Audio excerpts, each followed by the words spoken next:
Good evening everyone, this is chapter 6 of class 9th tissue. तो ये आदित्य की demand थी और इसलिए मैं ये आपको समझा रही हूँ। अगर आप लोगों को काफ़ी अच्छा लगे तो आप प्लीज़ इसको शेयर करें। तो टिश्यू से आपके माइंड में क्या चीज़ आती है? मेरे माइंड में तो टिश्यू पेपर आया। तो कैसे हम इसको टिश्यू पेपर से कनेक्ट कर सकते हैं, पहले मैं आपको बता दूँ कि टिश्यू पेपर क्या होता है। टिश्यू पेपर जैसे कि ये पेपर टाइप का रहता है और इसमें बहुत सारे इस तरह के पोर्स होते हैं, है ना। उसी तरह से हमारी बॉडी की स्मॉलेस्ट यूनिट कौन सी होती है? सेल। स्मॉलेस्ट यूनिट मींस जैसे मकान है और मकान की सबसे छोटी यूनिट क्या होगी? ईंट। उसी तरह हमारी बॉडी की सबसे छोटी यूनिट सेल होती हैं और इन सेल्स का जो ग्रुप होता है उसको ही हम टिश्यू कहते हैं। इसलिए शायद इसको हम टिश्यू पेपर से कनेक्ट करके समझ सकते हैं। और हमारी बॉडी में अलग अलग तरह के टिश्यूज़ होते हैं जो अलग अलग तरह का वर्क करते हैं। अब फर्स्ट आपका जो हेडिंग है दैट इज़ कि प्लांट और एनिमल्स के टिश्यू क्या सेम होते हैं? तो नो, प्लांट्स और एनिमल्स के टिश्यूज़ में डिफरेंट होता है। डिफरेंस इसलिए होता है क्योंकि प्लांट्स मूव नहीं करते, एनिमल्स मूव कर सकते हैं और भी काफ़ी सारे अदर वर्क वो करते हैं। अब यहाँ पर हम देखेंगे प्लांट टिश्यू में दो टाइप के टिश्यूज़ आपके दिए हुए हैं। First is meristematic, second is permanent tissue. Permanent tissue में भी आपके दो टाइप के हैं, सिंपल और कॉम्प्लेक्स। तो सबसे पहले हम प्लांट टिश्यूज़ में मेरिस्टेमेटिक यहाँ पर समझेंगे। मेरिस्टेमेटिक टिश्यू क्या होता है?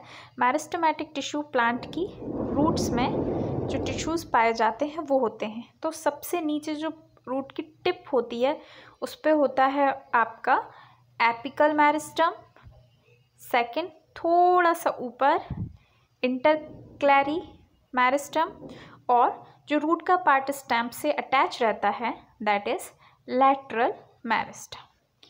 तो इस तरह से मेरिस्टम टिश्यू में भी 3 पार्ट्स होते हैं जो कि रूट में पाए जाते हैं। उसके बाद ये जो आपकी लीफ रहती है, लीफ जो स्टेम से अटैच रहती है, इसमें भी इंटरक्लैरी मेरिस्टम होता है। अब हम थोड़ा सा यहाँ पर बुक से समझेंगे। आपकी बुक में ये दिया हुआ है, या आप चाहें तो घर पे भी इसका प्रैक्टिकल करके देख सकते हैं। 2 ऑनियन बाल्ब लिए हुए हैं और एक ही इसमें से रूट को कट कर दिया गया है। तो रूट को कट कर दिया तो उसके बाद जो रूट है वो ग्रोथ नहीं करेगी। क्यों नहीं करेगी? क्योंकि आप ये देख रहे हैं रूट को मैं आपको समझा चुकी हूँ, 3 पार्ट्स, एपिकल, इंटरक्लेरी और लैटरल।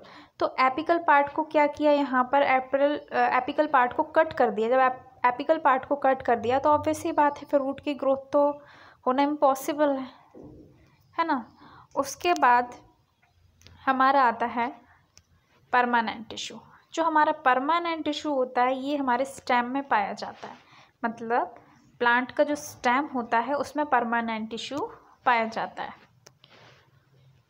परमानेंट टिश्यू के बारे में हम जानेंगे। परमानेंट टिश्यू 2 टाइप के होते हैं। First is simple permanent tissue, second is complex permanent tissue. Simple permanent tissue simple permanent इसलिए है क्योंकि आप इसमें ये देख सकते हैं, my drawing is not too well but फिर भी मैंने कोशिश की है।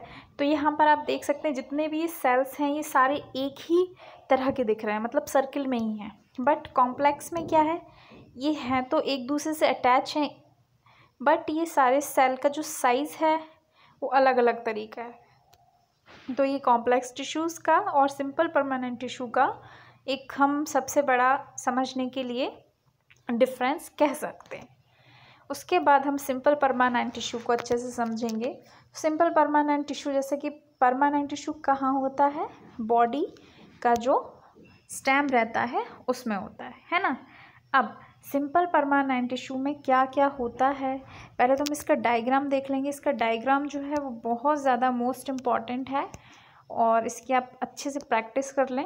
कोई बहुत ज़्यादा टफ नहीं है, ग्लास की तरह बना के उसमें काफ़ी सारे सर्कल्स फिल करना है और ये 2 सींग टाइप के भी इसके निकले हुए हैं। तो आप इसकी प्रैक्टिस करेंगे तो अच्छे से आपको आ सकता है और मोस्ट इम्पॉर्टेंट भी है। तो हम इसके सिंपल परमानेंट टिश्यू के बारे में कुछ जानेंगे।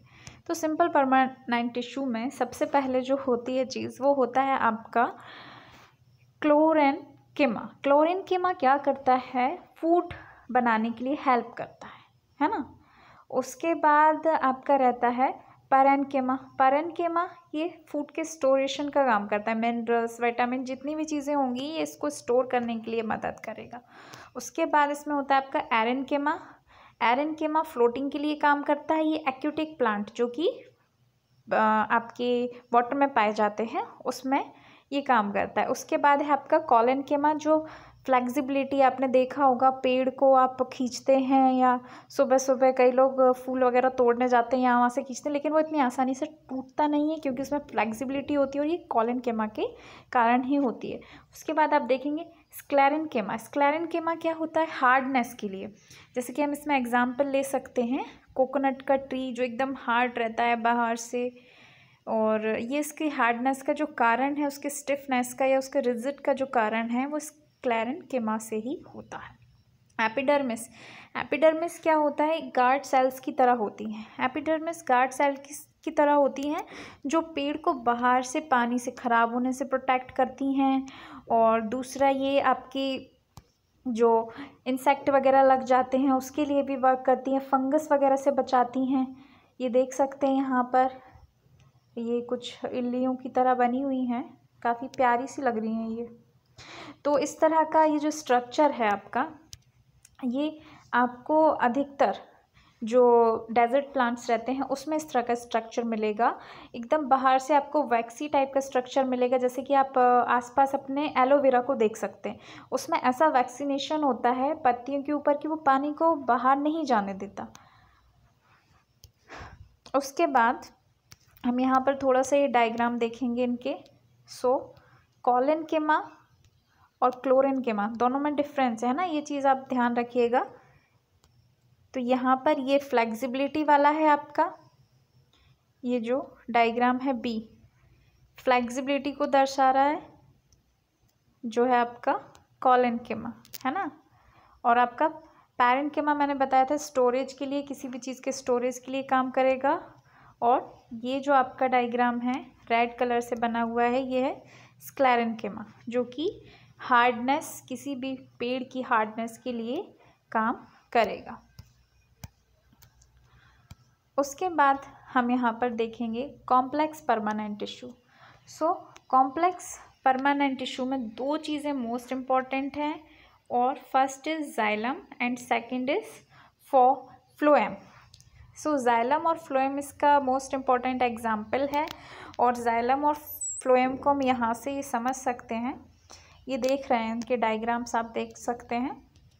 अगर आपके पास बुक है तो बहुत अच्छी बात है, और अगर नहीं है तो आप ऑनलाइन भी पढ़ाई कर सकते हैं। तो जाइलम में हम देख रहे हैं कुछ वॉल्स टाइप की बनी हुई हैं, आप देख सकते हैं ये। उसके बाद फ्लोएम में हम देखेंगे ट्यूब्स टाइप के बने हुए हैं। तो जाइलम हमारा क्या काम करता है? जाइलम जो रूट्स रहती हैं, रूट्स से वाटर और मिनरल्स को लेके जाता है ये ट्रैकियाइड और बेसल के थ्रू, और वहीं हमारा ये जो होता है फ्लोएम क्या काम करेगा कि जो खाना पेड़ की जो पत्तियां रहती हैं वो बना चुकी हैं, उससे वापस से मिनरल्स लाके प्लांट के हर एक पार्ट में पहुंचाने का जो काम होता है वो होता है फ्लोएम का। तो ये दोनों एक तरह से ट्यूब की तरह ही वर्क करते हैं, जो कि कॉम्प्लेक्स परमानेंट टिश्यू हैं, जाइलम और फ्लोएम। तो आई होप आपको ये टिश्यू वाला पार्ट जो है समझ आया हो। और इसके आगे जो है हमारा ये एनिमल वाला टिश्यू, इसको मैं आपको बाद में एक्सप्लेन करूँगी। अगर आपको अच्छा लगा हो तो please like, share and comment करके मुझे ज़रूर बताएं। Thank you so much.